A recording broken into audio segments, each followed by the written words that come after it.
इंशाल्लाह हमारी ये तैयारी है, अगर गलत तरीके से मस्जिद के ऊपर कोई एलिगेशन करता, उसको अगर प्रशासन गलत डिसीजन लेती तो पूरा परभणी शहर कुर्बानी देने के वास्ते तैयार है। आपल्या पोलिसांनी सगळे व्हिडिओ व्हायरल झालेले असतात। प्रकाश आंबेडकर येणार आहे, तिथं रामदास आठवले येणार आहेत, सगळा महाराष्ट्र पेटवायचा का तुम्हाला? महाराष्ट्र पेटवू नका।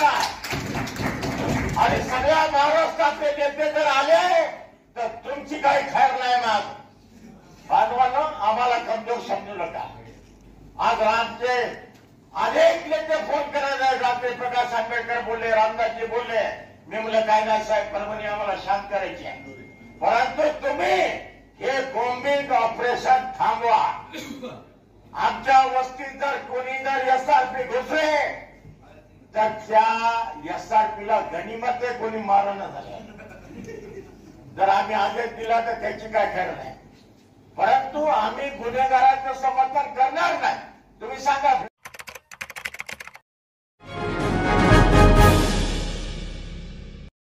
अस्सलाम वालेकुम, आदाब, नमस्कार। परभणी न्यूज महानगर में आपके साथ शेख इफ्तिखार।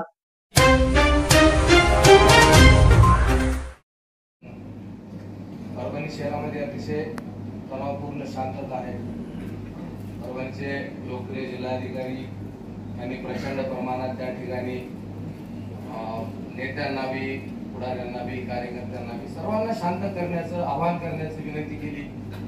ॲडिशनल जस्टिस काळे साहेबांनी देखील केली आणि परभणी जवळपास शांतच आहे सर, परंतु कालच्या प्रकरणानंतर आज व्यापाऱ्यांचं शिष्टमंडळाला आपल्याला भेटलं। आम्ही त्या सोशल मीडियावर त्यांचे भाषण बोलणं ऐकलं, आमचं नुकसान झालं, आम्हाला मारहाण झाली।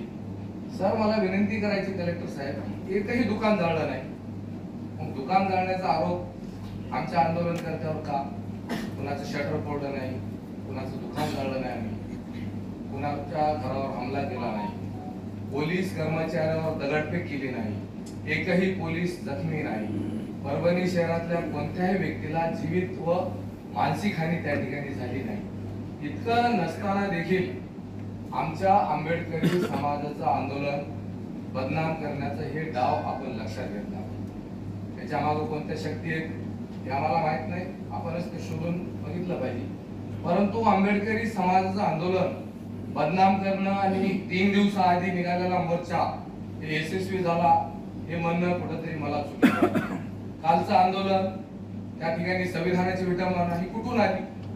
हिंदू समाजाचा त्या ठिकाणी मोर्चा झालाच नसता तर ह्या गोष्टी झाल्याच नसत्या।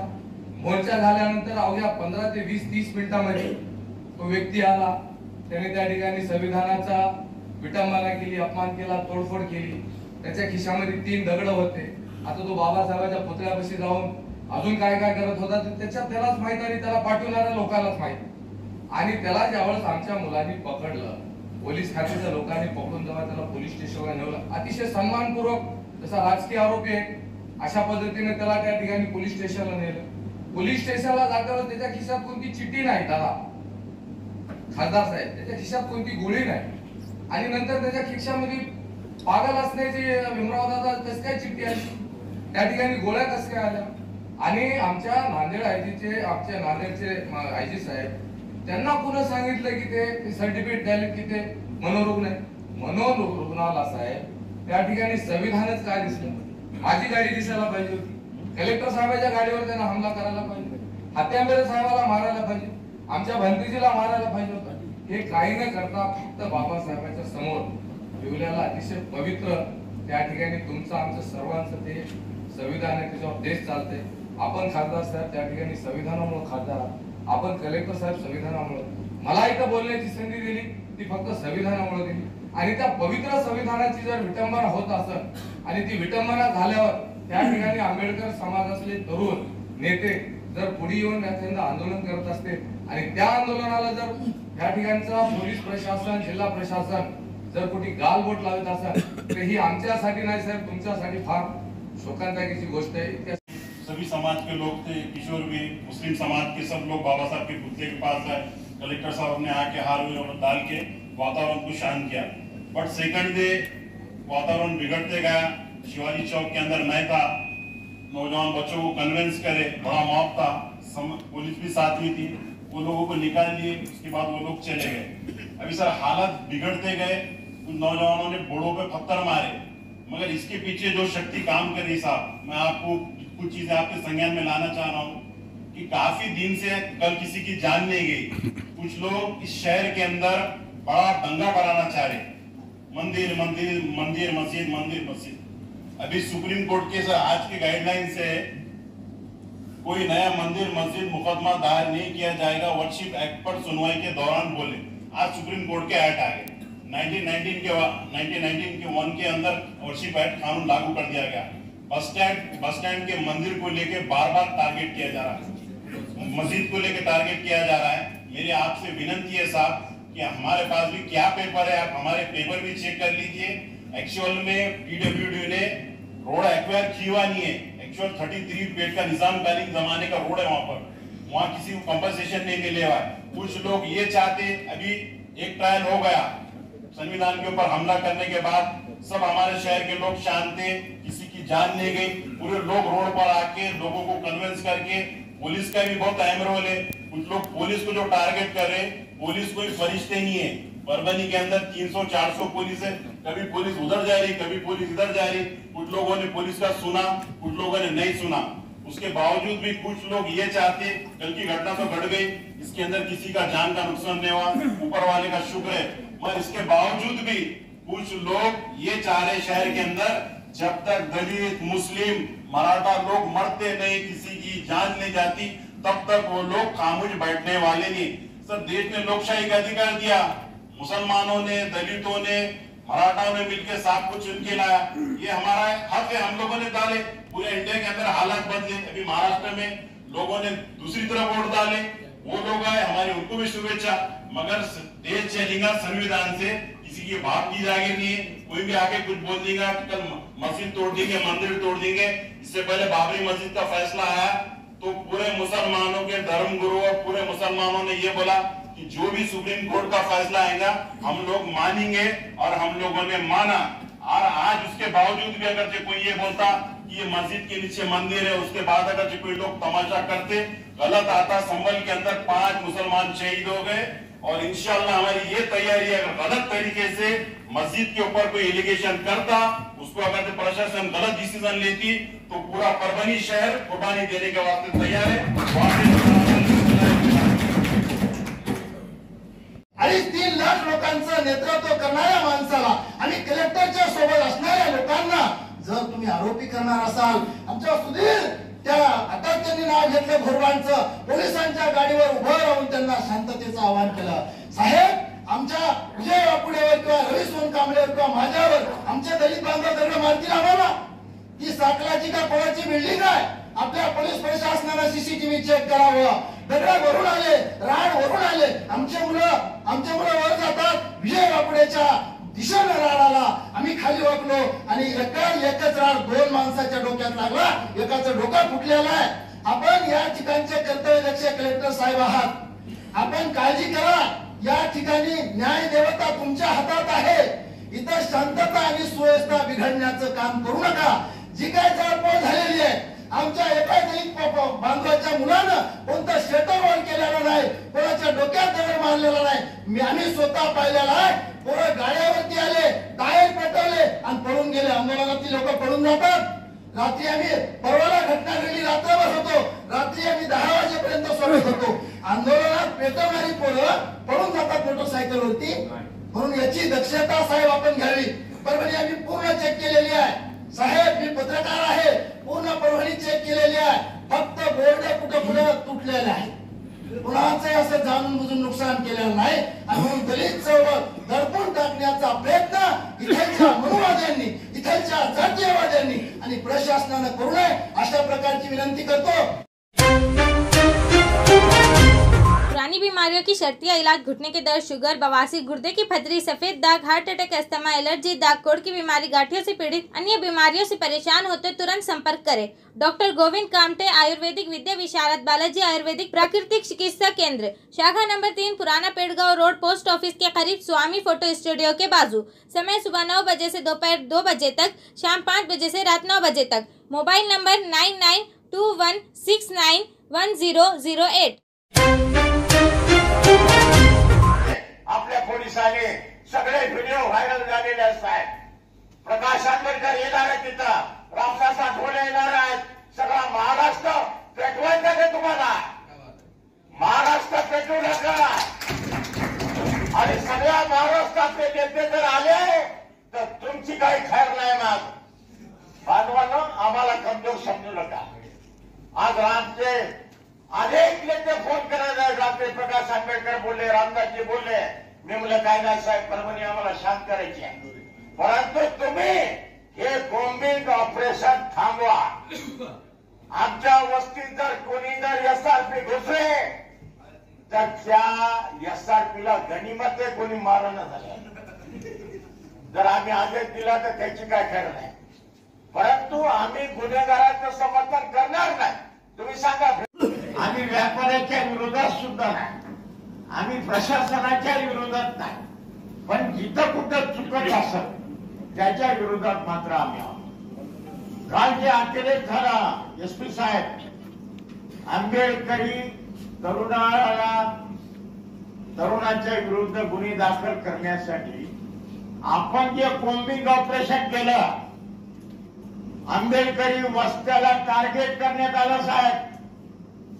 आंबेडकरी वसाहतीमध्ये जाऊन घरात घुसून लहान लहान लेकरासहित, लहान मुलीसोबत, महिलेसोबत प्रचंड मारहाण करण्यात आली आहे। आपल्या पोलिसांनी सगळे व्हिडिओ व्हायरल झालेले आहेत।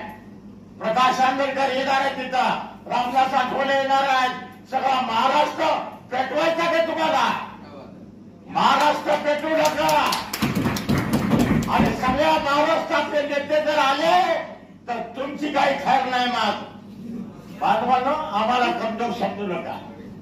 आज आमचे अनेक नेते फोन करायला रात्री प्रकाश आंबेडकर बोलले, रामदासजी बोलले, मी म्हणलं काय नाही साहेब, परभणी आम्हाला शांत करायची आहे, परंतु तुम्ही हे बॉम्बिंग ऑपरेशन थांबवा। आमच्या वस्तीत जर कोणी जर एसआरपी घुसले तर त्या एसआरपीला गनिमत कोणी मारण झालं। जर आम्ही आदेश दिला तर त्याची काय खरं नाही, परंतु आम्ही गुन्हेगारांचं समर्थन करणार नाही। तुम्ही सांगा, भीमनगरचे एवढे आरोपी आहेत, तुम्ही सांगा प्रियदर्शनी नगरचे एवढे आरोपी आहेत, ते आरोपी आम्ही तुमच्या ठाण्यात आणून बसू साहेब। आम्ही त्यांच्या सोबत नाही, आम्ही प्रशासनासोबत आहोत। आणि एक देव माणूस आहे आपल्या जिल्ह्याचा कलेक्टर, ज्या माणसाला एवढं काही झालं, त्या बाया कुठून आल्या आम्हाला माहित नाही। आम्ही निवेदन घेऊन गेलो, साहेबाला बोललो, आम्ही आम्ही त्या मीटिंगमध्ये साहेबांनी आश्वासन केलं, आणि आम्ही गेल्यानंतर त्या कुठून आल्या काय कळत, आणि आल्या नाशा पसंत करून गेल्या, म्हणजे आमचं नाव बदनाम झालं। कलेक्टर साहेब असं वाटलं असं महावीर पाठवलं काय, म्हणजे हे अत्यंत आहे। आणि हे असे जे काम करणारे लोक आहेत, यांच्या गांडीवर शक्य माणूस आहे काय? आम्ही कोणी बोलणार नाही तुम्हाला। जे आंबेडकरी चळवळीला बदनाम करू इच्छित आहेत, जे आमच्या शहरामध्ये जातीय स्वरूपात मिळवण्याचं काम करतात, अशा लोकांना तुम्ही माफ करू नका। परंतु जे तुमच्या सोबत आहे, आम्हाला हे शहर शांत ठेवायचं आहे। मागे 89 साली आमचे 44 लेकरं मरण पावले आंबेडकर जयंतीमध्ये, त्यावेळेस हिंदू समाजाचे लोक, मुसलमान समाजाचे लोक रक्त देण्यासाठी लाईन लागली होती साहेब। आणि या शहरात मुसलमानांनी, हिंदू समाजाने, आम्ही सगळ्यांनी मिळून हे शहर शांत ठेवलेलं आहे साहेब। तुम्ही उद्या बदली करून जासाल, कार्यसाहेब निघून जातील, पण आम्हाला या परभणीत राहायचं आहे। आम्हाला या परभणीत जातीय तालुका टिकवायचा आहे, आणि या परभणीत जो कोणी जातीय तालुका बिघडेल त्याला आम्ही कधी माफ करणार नाही साहेब। आम्ही सर्वजण समाजासोबत आहोत. आम्हाला या शहरात जातीय वातावरण बिघडवायचं नाही साहेब. आणि निश्चितपणे कालची घटना अत्यंत दुर्दैवी आहे. आमच्या प्रेमप्रकाश गायकवाडने आता सांगितलं संविधानाचा अमृत महोत्सव आहे आणि अमृत महोत्सव 26 नोव्हेंबर पासून आम्ही साहेब या जिल्ह्यामध्ये घर घर संविधानची मोहीम राबवत आहोत. प्रत्येक घरामध्ये आम्ही संविधान पोहोचवत आहोत. प्रत्येक तालुक्याला आम्ही संविधान पोहोचवत आहोत आणि या संविधानाचा प्रचार जो जास्त जोरात होत आहे. आम्ही संविधान गौरव रॅली 26 जानेवारीला काढणार आहोत. कलेक्टर साहेब तुम्हाला हिरवी झेंडी दाखवायची आहे. खासदार साहेब त्या संविधान रॅलीत राहणार आहे. परंतु या ज्या 10 तारखेला घटना घडली संविधानाचं शिल्पच त्याला कसं काय दिसलं मला कळत झालं. पागल याच्यावर स्वतःचा बुक खायची बाहेर संविधानाचं शिल्पच कसं दिसलं साहेब त्याला. आणि गनिमत साहेब दिवसा घटना घडली रात्री जर झाली असते कोणा केलं काय केलं कोणी आरोप केले असते मुसलमानाने केलं कोणी काय म्हणजे जातीय दंगल या ठिकाणी झाली असते साहेब. आणि अत्यंत भगवान बुद्धाचे मी आभार मानतो की दिवसा झाली आणि पोलिसांनी पकडलं नाही. आमच्या लोकांनी पकडून त्याला पोलीसच्या हवाले केलं. ठीक आहे, ते अत्यंत गुन्हेगार त्याला समज द्या, त्याला एक वॉर्निंग द्या. सकाळी आम्हाला सांगा तुम्ही हजर करा, तुमच्या आई वडिलांना सांगा हजर करा म्हणून. रात्री घरून जाऊन घेऊन आले साहेब 3:30-4 वाजल्यापासून आणून ठेवले त्यांना. ही कोणती पद्धत आहे साहेब? 13-14 वर्षाच्या मुली ठीक आहे समजा पोरं पकडले माणसं फोडले दुकानं हे फोडले इकडे झाले दुकानं त्याचं आम्ही काही कोणी समर्थन करायचं आहे. तुम्ही सीसी कॅमेरे हर दुकानावर सीसी कॅमेरे ते बघा त्यांच्यावर गुन्हे दाखल करा काय करायचं करा. पण घरी जाऊन मुली ना भीमनगरला जाऊन 13-13 वर्षाच्या मुली काल कुठून आणल्या साहेब तुम्ही? 13-14 वर्षाच्या मुली हे कोणता कायदा आहे? हे कोणते नियम आहेत? ठीक आहे आम्हाला सांगा. नन्नवर साहेबांना फोन लावला नन्नवर साहेब म्हणजे मला माहित नाही कोण नेलं तू कोण आले पोलीस वाले आमच्या वाड्यात कोण पुसलं होतं कोण आणले त्या पोरी? दुपारपर्यंत अत्यंत चांगल्या पद्धतीने व्यापारी वर्गाने सुद्धा अत्यंत 100% प्रतिसाद दिला होता आणि चांगल्या पद्धतीने वातावरण परभणी शहरामध्ये होतं. पण काही समाजकंटकाने जाणीवपूर्वक काही गोष्टी घडवल्या आहेत. या घटनेमध्ये बंदमध्ये किंवा मोर्चामध्ये एका समाजाचे लोक नव्हते तर अनेक समाजाचे लोक होते. या समाजामध्ये ओबीसी बांधव होते, मुस्लिम बांधव होते, मराठा बांधव सुद्धा होते, बौद्ध समाजाचे सुद्धा लोक होते, SC ST OBC ओपन सगळे लोक होते. पण काही जाणीवपूर्वक समाजकंटकाने ही परभणीला गालबोट लावण्याचा प्रयत्न केलेला आहे. यांच्यावर कारवाई व्हायला हवी. परंतु पोलीस प्रशासनाने सुद्धा दोन्ही मार्गाने सुद्धा तपास केला पाहिजे. हा संबंधित जो आरोपी आहे या आरोपीच्या पाठीमागे कुणाचं षडयंत्र आहे का? परभणीतली शांतता सुव्यवस्थेचा प्रश्न निर्माण करायचा आहे का? याच्या मागे कोण होतं? दिवसभर आपल्या परभणी शहरामध्ये सगळीकडे सीसी कॅमेरे वगैरे लागलेले आहेत. तर त्या माध्यमातून त्या व्यक्तीसोबत कोण होतं काय होतं याचा सुद्धा तपास व्हायला पाहिजे.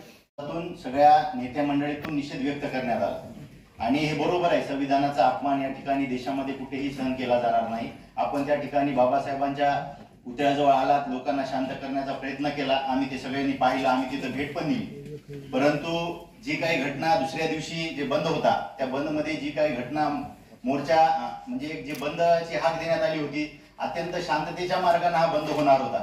परंतु काही युवकांनी त्या काट्या वगैरे हातात घेऊन काही त्याच्यामध्ये लहान मुलं पण होते नाबालिग होते त्या लोकांनी काट्या घेऊन आंबेडकर पुतळ्यापासून ते आपल्या शहरामध्ये पुढे आले ते आणि त्यांनी आरडाओरडा करत त्यांच्या भावना म्हणजे असंतोष असेल काही असेल त्यांनी त्या व्यक्त केल्या. थोडाफार त्यांनी तोडफोड करण्याचा प्रयत्न केला. भरपूर सामान्य लोकांचं या ठिकाणी खूप प्रमाणात मोठ्या प्रमाणात नुकसान झालं.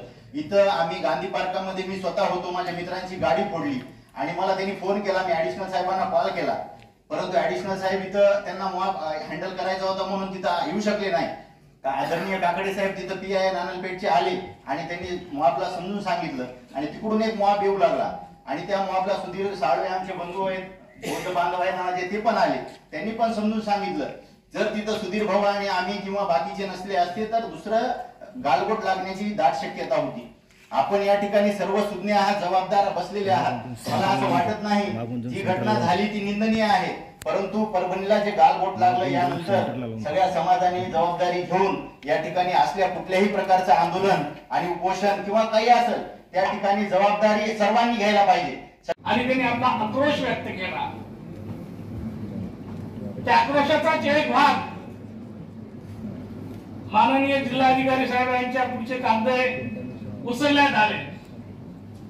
ही घटना कुणाचं भूषणवान आहे, ना ती आमच्यासाठी चांगली आहे ना प्रशासनासाठी चांगली आहे.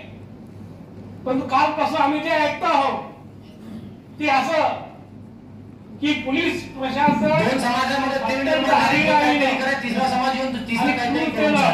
आता आपण बघितलं शहरातील कोंडी करत आहे आणि कोंडीच्या नावाखाली जी लोक निरापराध आहेत, ज्या लोकांचा काही आंदोलनाशी संबंध नाही, अशा लोकांना पकडून आणून ते त्यांनी जेलमध्ये नेलेला आहे. आज जवळपास 40-45 लोकांना कोर्टामध्ये हजर केलं होतं. मी प्रकाश दादा, भीमराव दादा, विजयरावजी वाकोडे कोर्टाच्या आवारामध्ये होतो. एक महिला जिचं मूल 7 ते 8 महिन्याचं असेल तिच्या खांद्यावर घेतलेलं होतं. मी तिला ओळखत होतो. ती म्हणे दादा माझ्या त्यांना सोडवा. म्हटलं बेटा तू कोण आहेस? ती म्हणे मी इसादची आहे आणि मी भालेगावात. माझ्या नवऱ्याचं नाव दळणे आहे आणि तो कामगार आहे. तो काम करून परत येत असताना पोलिसांनी त्याच्या घसंडीस पकडलं आणि गाडीमध्ये ढकललं. अशा प्रकारचं अन्यायी आणि जुलमी राजवट जर पोलिसांकडून होत असेल तर अशा राजवटीचा मी निषेध करतो.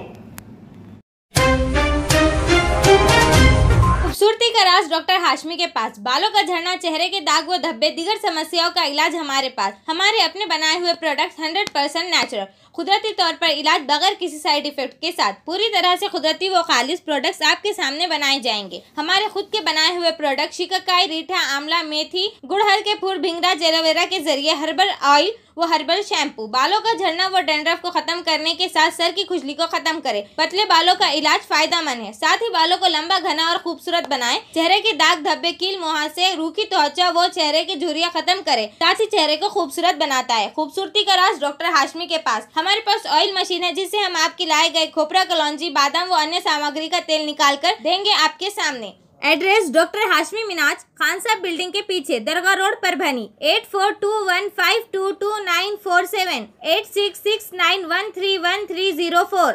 मिलने का समय सुबह 9 बजे से दोपहर 2 बजे तक और शाम 5 बजे से रात 9 बजे तक. हमारे न्यूज आपको किस तरह पसंद आ रहा है इसके बारे में लाइक करें, शेयर करें, कमेंट करें. अब तक हमारा चैनल सब्सक्राइब नहीं किया है तो सब्सक्राइब जरूर करें. बेल आइकन का बटन जरूर दबाएं ताकि ली हुई खबर सबसे पहले आप तक पहुंच सके. हमें फेसबुक पर भी फॉलो करें.